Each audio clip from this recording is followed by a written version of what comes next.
じゃあ真ん中、画面の真ん中にある、はい。小ミディパネルっていうのを押してみてください。これですね。はい。ミディっていう、ここのミディっていうボタンを押してないとこの画面出ないので気をつけてくださいね。押すと、出るので、はい。では押してください。はい。はい。でですね、こういう画面が出ます。じゃあ、これ一体何だっていうと、真ん中の、はいなんかファミコンみたいな十字キーあるじゃないですか。はい。これはですね、下の、曲の選択が、自分で好きなの、つまみだったりとか、ボタンではい。できますよっていうおーやつなんです。これも先ほどの、はいつまみを、同期させる要領ではい。押してもらって、はい。好きなボタンを押してもらえれば、それの操作が、コントローラーでできるということになります。なるほど。でですね、はい。まあこれも使いやすいんですけど、はい今回の裏技は、はい。パイオニアのはい DJ とか、ミキサーですね、はい600とか700とかにもついている、はい。ロールっていう機能をつけたいと思います。ロール。はい。一体ロールってなんだっていう人結構多いと思うんですよ。パイオニア使ってない人とか。そうですね。はい。まあ簡単に言えば、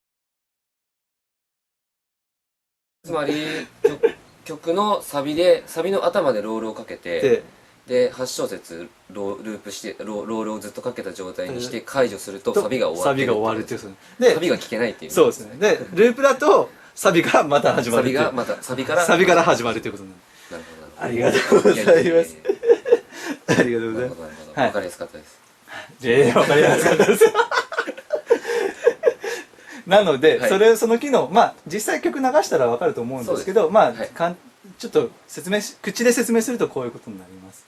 で、その機能をじゃあつけてみましょう。お願いします。実際。はい。ここの小ミディパネルをつけた状態でですね、はい。今回は左のデッキの曲を使うので、レフトデックというところの、そこの、キーですね、下の方行ってもらって、はい、そこになります。そこのものを使います。で、ロールの機能をつけるために、まずロールのどれだけの小節を、はい。こう一時ループさせるかっていう、その小節の幅を調整するためには、ここのですね、ノブをまず選択してください。これですね。はい。で、まあ、先ほどのエフェクトの要領でこういうふうにやれば、ここ見てください、ここ見てください、こう。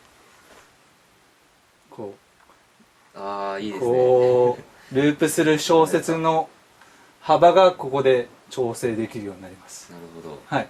でもこれだったらループと変わんないし、そうですね。はい。で、しかもループボタンも押されてないんで、これなんか数字いじってるだけじゃんみたいな感じになるので、はい。変わっていないので、じゃあ、機能をロールさせる、ロールの機能をオンオフするボタンをこれから同期させます。でですね、もう一回レフトデックの真ん中の一番下ですね、ループロールっていうのを、はい。そうですね、ループロール。はい、これがロールのオンオフのスイッチになるので、これをアサインしたいと思います。で、押してボタン、ここにしますね。で、こうすれば、こう、ループの幅がこういうふうに、ボタンを押している時だけ、こう、反応もはい、っていうふうになります。そうなんですよ。これ、安いミディコントローラーなのに、こういう、はい、機能がついちゃう。はい、こんな早くゴンゴン動いてますけどね。すごい。はい。で、まあ、このナノコントロールっていうのはまだボタンもありますし、このノブも、このつまみもですね、あるので、こういうのを自分の好きなように、今やった要領でやれば、他の機能もどんどんつけられることができます。はい。でも、今回は、エフェクトとロールだけにしようと思うんですけど、こういうことも自分で好きなようにカスタマイズもできるし、はい。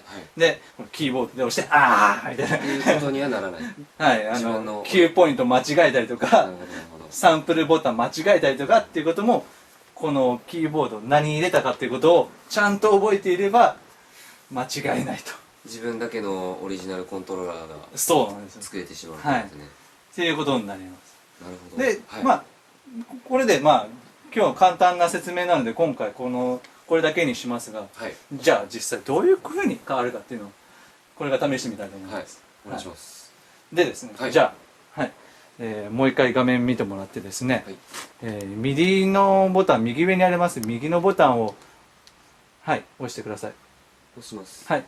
そうすると右の設定ができなくなるので、普段のスクラッチライブになります。なるほど。と元に戻ります。ただ違うのはこういうエフェクトがついたりだったりとか、このキーを触ってもらえれば動くようになってるだけなので、もうこれで出てこないですもんね、設定のやつが。